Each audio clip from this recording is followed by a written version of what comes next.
The Radio Memories Network is brought to you in part by Liberated Syndication, podcast publishing made easy, libsyn.com. That's libsyn.com. Welcome, old-time radio lovers to the Boxcars 7-Eleven Old-Time Radio Pod. I am Bob Camarillo, your host, and for the next hour or so, your guide, as we travel back in time, back before TV was, to the golden age of radio. I'm Rod Serling. You're listening to the Zero Hour. Rest your eyes.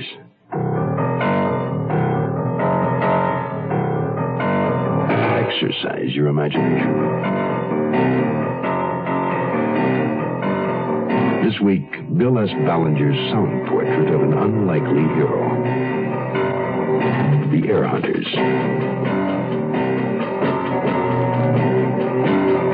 Starring Ken Berry, Joanne Worley,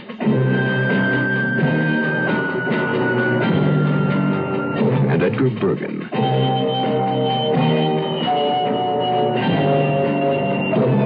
In Elliot Lewis's production of The Zero Hour.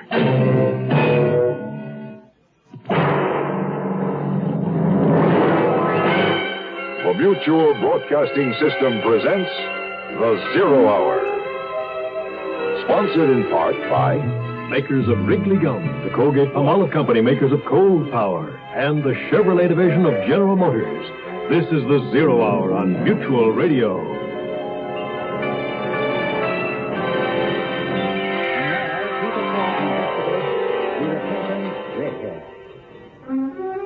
Dean Quinn.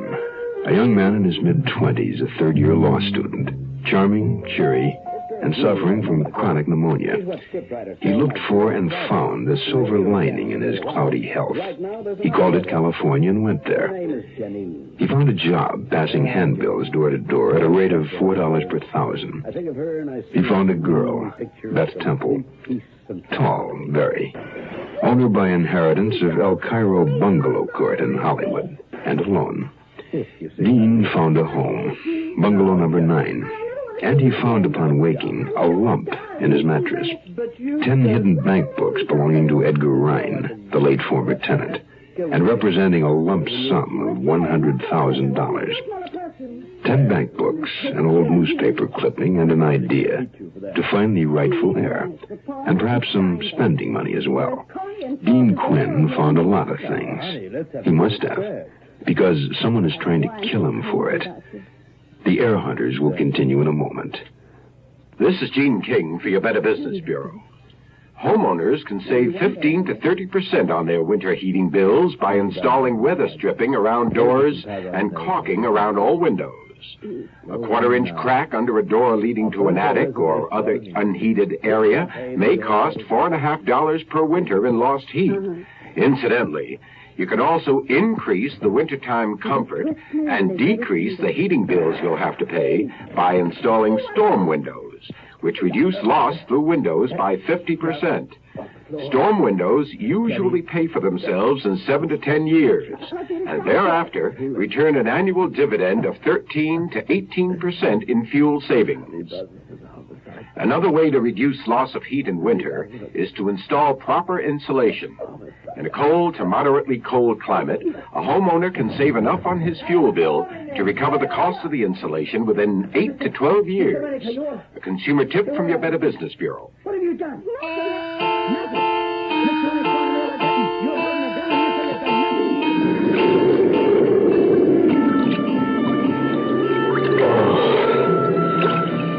Boy, oh, you're lucky. If you'd fallen in at a deep end where there isn't a step to keep you from sinking, you'd be as dead as she is.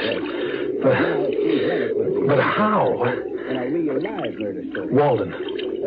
I remember going to see Clarence Walden. Now, why had I done that? Oh, yeah. Yeah, Edgar Rhine's bank books. I had to find the missing heir. Clarence Walden's offer of a drawing account plus expenses was one I couldn't refuse. My lightning-quick mathematical mind calculated I stood to make $10,000 if Edgar Rhine's rightful heir could be located. I showed Walden what we had to go on for openers. What do you make of that? Helen Martin, Sabin Store, Willow Chapel Funeral Home. Any idea what year this was published or in what city? Not yet, but I intend to find out. Well, you did investigative work in the Army, so go ahead.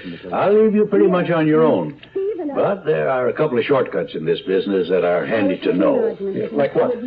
Well, when you question anyone, forget the lost heir sort of thing. Best approach is to represent yourself from an insurance company. You got some money to pay out on a policy. Here, take these business cards. Clarence J. Walden and Associates, insurance representatives. Claims paid promptly. Well, I do have a small agency. The cards are legitimate. When do you want to start? Right away. All right. Pick up your first advance on Friday.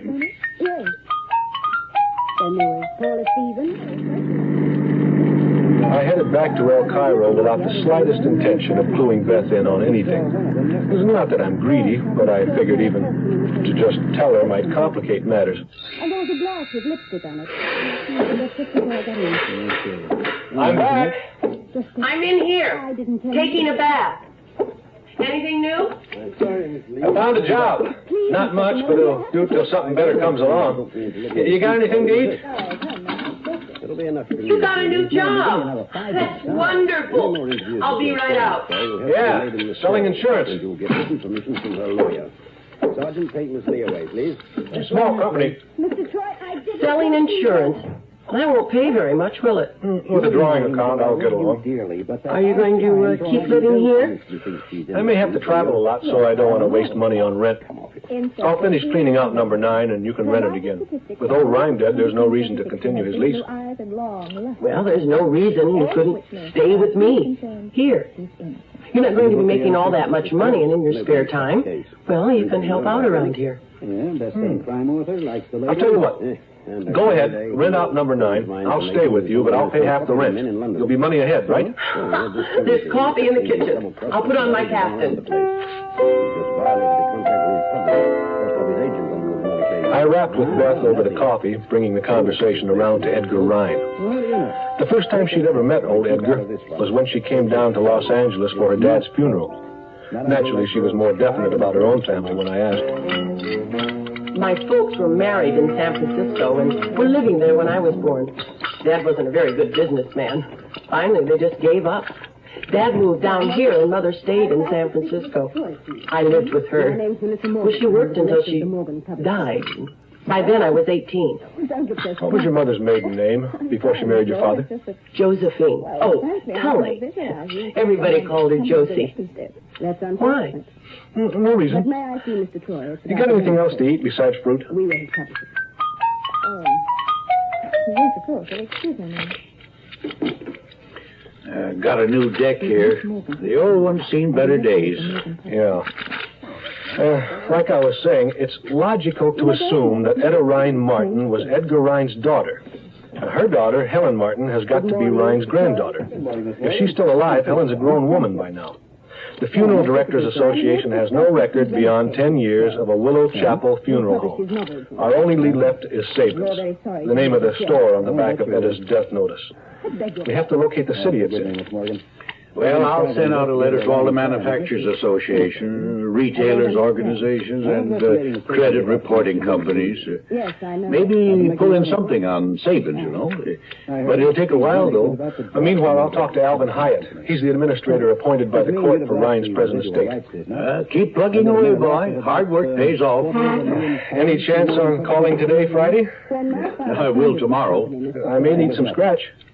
2 red 10s up already. Oh, this is hopeless. Let's see.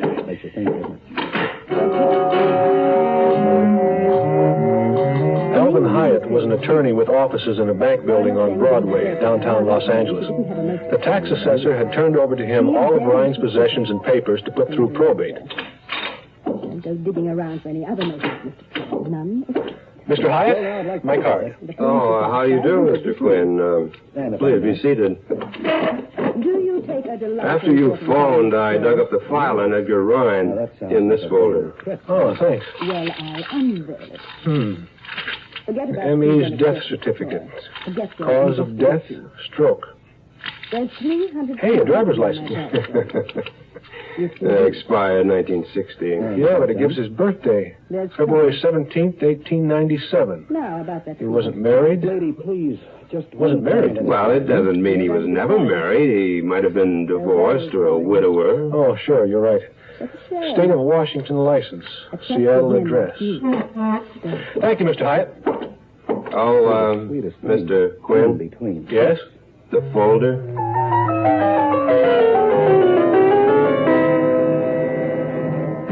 Carry it with you, Brady Swimmers come. The big fresh flavor, Brady Swimmers come.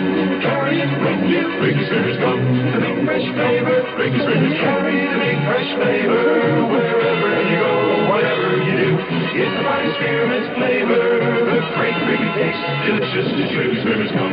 Carry it with you, Brady Swimmers come. The big fresh flavor, Brady Swimmers come. Carry it with you, Brady Swimmers come. The big fresh flavor, Brady Swimmers come. That I find significant. I dropped the car off at El Cairo. Beth wasn't around, so I left the keys in her mailbox. Then I took a cab to the airport. Walden got pretty hot over the telephone when the airlines called to see if my expense account covered a flight to Seattle, but he said okay. I had copied the address off Ryan's old driver's license and had to follow it up. I took a taxi from the Seattle airport. Ryan had lived in an old 1890 vintage big brown frame house. 3 stories. Each needed paint badly. Yellow and purple stained glass panel in the front door. Really grotesque. There's only up to page 148, huh? 149 during the typewriter. A tired-faced, harassed, middle-aged woman opened the door and stared at me with suspicion. I knew the place was or had been a boarding house. I gave her my insurance routine and my card. She gave me her name, Myrna Coyne, and invited me in. I don't recall any Edgar Ryan, but maybe my mother does. She's real old, but she's smart as a jaybird. Reads her Bible all day and doesn't forget much of anything, even though she's 87. My mother, Mrs. Daly. Ma likes to make up riddles about the Holy Book. Ma, you got a visitor. Wants to know, baby, you remember a boarder from 15, 20 years back? Yes, Mrs. Daly. His name is Edgar Ryan. There's nothing wrong with my hearing. Sorry. Young man, who was the straightest man in the Bible? Who was the straightest man in the Bible? Oh, you stumped me, Mrs. Daly. Joseph, because Pharaoh made a ruler out of him. Genesis 41:42-3. Oh, golly, that's a good one, Mrs. Daly. You're really a panic. Did you ever tell Edgar Ryan any of those? Young man, I've talked about the good book to all our boarders. Do you remember Edgar Ryan? Well, I can't say as I do right off. So many boarders come and gone. Well, he would have been in his 50s then. He moved to California. Oh, the old sea captain. Sure, he lived here. We've got a pretty nice insurance settlement for his next of kin. Well, he kept pretty much to himself. But I remember one thing for sure. His name wasn't Ryan. It was Rankin. Edward A. Rankin. So Ryan might have been a merchant marine. Big deal. That's a lot of expense money you spent to find out nothing. What I didn't find out is important. Before I left Seattle, I stopped at the library, went through the city directories. Don't tell me. No Turner Street Martins, no Willow Chapel, no Sabin. He wrecked. Also another stop, Maritime Union Local. Edgar Ryan didn't belong to it either. I need this aggravation. Here, I brought you a present. Oh, where'd you get these cards? These are dirty pictures. Wait till you get a load of the Queen of Spades. I hitched back to El Cairo to rest up. This air hunting was tiring business. A few days later, in the morning, expect me to believe a cock and bull Hello? story like that, Troy? Yes. Yes, he's here. Just a minute, please. Of yours, whether it's male or female. I couldn't tell. It's for you. Good thing I got this long cord. Hello? Quinn? Walden here. We got something on those letters I sent out. Oh, yeah? Yeah, there used to be a Sabins, a small chain of sporting goods stores in Chicago. Chicago? Folded sometime in the 50s. Who is it, Dean? I made a plane reservation for you. Can you get to the airport by noon? Oh, wait a minute. Beth, can you run me to the airport? I guess so. Oh, thanks, girl. I won't be gone long. Quinn? Yes, Mr. Walden, I've got a ride. What airlines? Got a pencil and paper? Okay, lay it on me. Anaconda Airlines, flight number 2 to Salt Lake City. Utah? I thought you were going to Chicago. Transfer there to Thrift Skies Midwest Airlines, flight 111 to O'Hare. When do I arrive? Next week? Very funny. I'm trying to keep expenses down. You land in Chicago at 9:18 their time. Let me know what you find out. I'll be sure to call collect. Goodbye, Chief.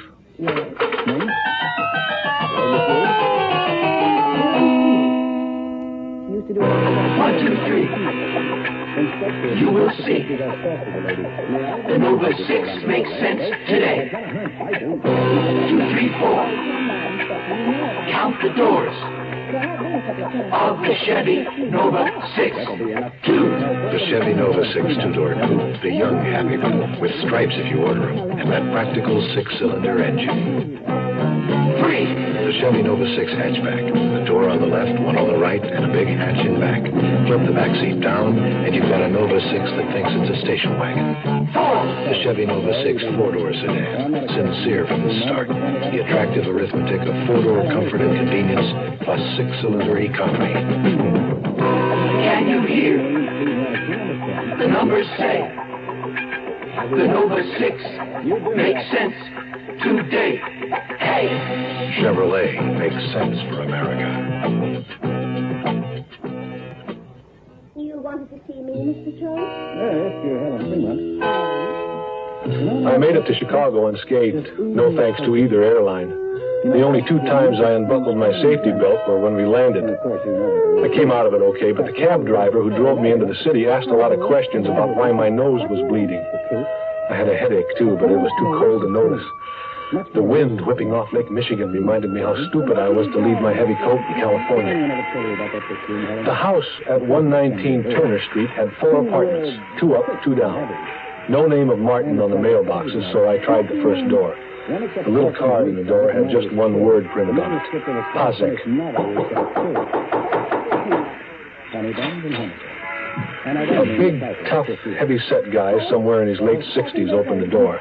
He hitched up his baggy trousers and gave me the evil eye. I handed him my card. I don't want no insurance. Oh, I'm not here to sell you any, but I'll give some money to Helen Martin if I find her. No family named Martin live here. Well, they did, years ago. Who owns this place? Me, Ignace Pasek. They got money coming. Sure do. No trouble, no lawsuit. Not for me, just money. Come in. Sit down by table. Hey, Stella, 2 beers. Then who wrote the others? How much ammonia you give Martin? Enough. Melissa Morgan still Thank you. Oh, You're welcome, sport. I wrote all these books after that. Very attractive girl. Oh, Stella, she be all right. No got good sense. I'd have to be someone How you like beer?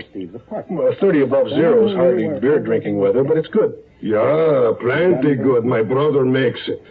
Just before you pull that... Charlie Martin owe me plenty money. You pay me? I can't. I'll pay Helen Martin. She can pay you. Don't know where she lives. Martins move away. When? In war, Korea, 1952, 1953. You don't know where they go. Well, that had to be after Mrs. Martin died. Yeah. And you don't know where they moved? Yeah. Don't know. broke in through that window didn't even Well, thanks for the room. Maybe May I use your phone to call a cab to take me to the Drake? Your way around. Oh. Think the furniture was.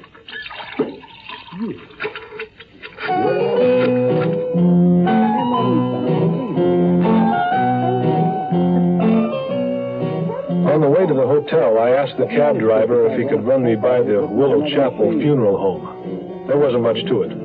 Nothing at all, to be precise. They had gone under, so to speak, in 1955. It was pretty late that night as I sat in my hotel room with a bottle of scotch and a glass of cracked ice, trying to forget the 10 grand commission that was apparently slipping from my grasp when... Who is it? Some more of the manuscript. Yes, ma'am. Pages 150 to 160. Hi there, Sport. Stella? Yeah, I'm colder than hell. Let me in. Here, take my coat. I didn't have a chance to get all dolled up. Grandpa would have suspected something. Osek? Your grandfather? Sure. How about offering me a drink, Sport? How'd you know where to find me? Heard you call a taxi. Thank you. I'd love a drink. Don't stand out there in the hall. Come on in. Can you? Hey, what are you doing? I'm lying on the bed. What does it look like? It looks like you're lying on the bed. The original manuscript. Why did you come here anyway? Pour me one?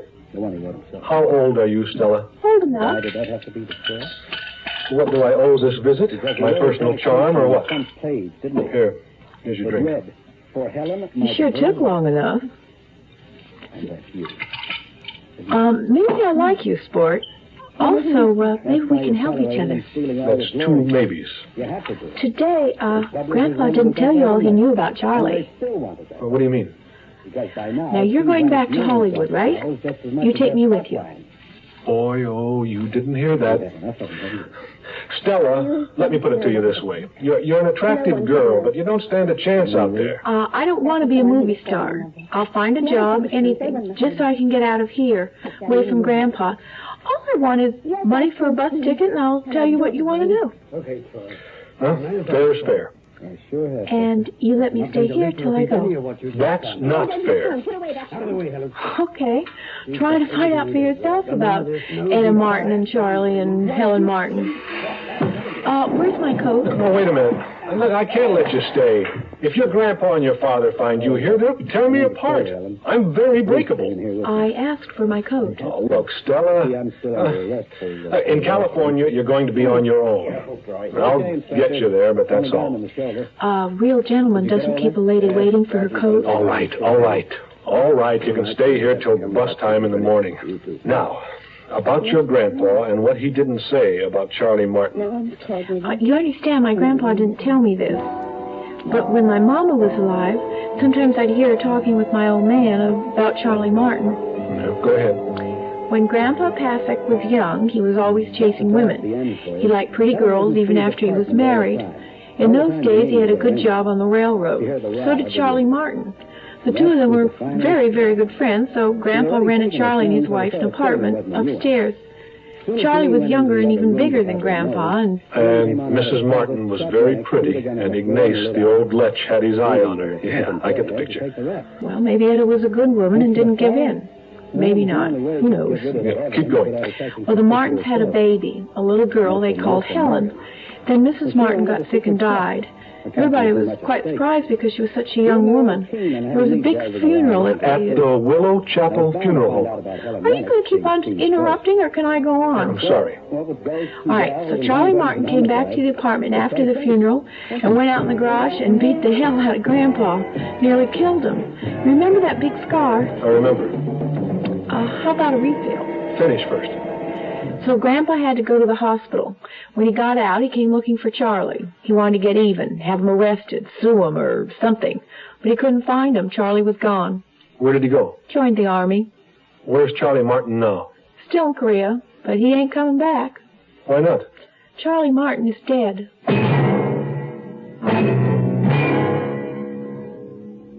You are listening to Mutual's presentation of The Zero Hour. जी हाँ, ये खानदानी मंसूबा बंदी का मरकज है. Mais oui, c'est le centre de planning familial. Yes, this is the family planning center. There are family planning centers in more than 100 countries today. The women who come to these centers can't afford to go to private doctors, but they want to plan their children, when they're going to have them, and how many they're going to have. The trouble is, there aren't enough centers. Just in the United States, there are nearly 5 million women who have no way of getting modern family planning help. And that's nothing compared with the world problem. Some countries don't have enough family planning centers. Some don't have any at all. This year, again, many women will have babies not because they want to, but because they have no choice. Sad for them. Sad for the world. With family planning help, these women too will have babies only when they choose. So that all the people of the world may have this freedom of choice, support Planned Parenthood. This is Gene King for your Better Business Bureau. If you're planning a vacation by air, you know it's a good money-saving idea to check with the airlines to see if you qualify for a special fare. You may be able to save yourself a sizable sum of money, but remember, you must comply exactly with the conditions or you'll be asked to pay the regular rate. Now, most airlines, for example, offer 2 youth fare plans. The cheapest is Youth Fare Standby. In this, you'll be the last of the passengers called and may not get on the flight. And Youth Fare Reserve, however, guarantees you a seat on a reserved flight, but it'll cost you more. Discount fares are also offered on long-distance travel, but remember there are conditions. For example, you may have to make reservations 2 weeks in advance, and for some, 3 months in advance. You must travel midweek only and return after 7 to 9 days. And no holiday or peak period traveling on this plan.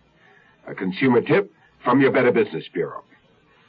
Tomorrow at this time, rest your eyes and listen here to this week's continuing study in suspense, The Air Hunters. I'm Rod Serling, and this is the Zero Hour. Today's episode brought to you in part by Wrigley Gum, Cold Power, and Chevrolet. This is the Zero Hour on Mutual Radio.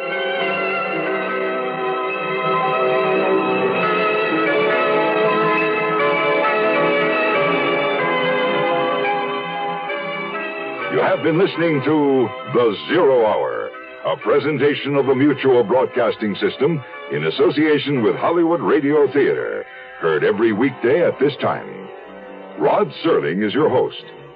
Zero Hour is produced and directed by Elliott Lewis. The Hollywood Radio Theater theme was played by Ferranti and Teicher and is now available on United Artists Records and Tapes. Hugh Douglas speaking. Tune in tomorrow. And once again, rest your eyes and listen here to the Zero Hour. This is the Mutual Radio Network.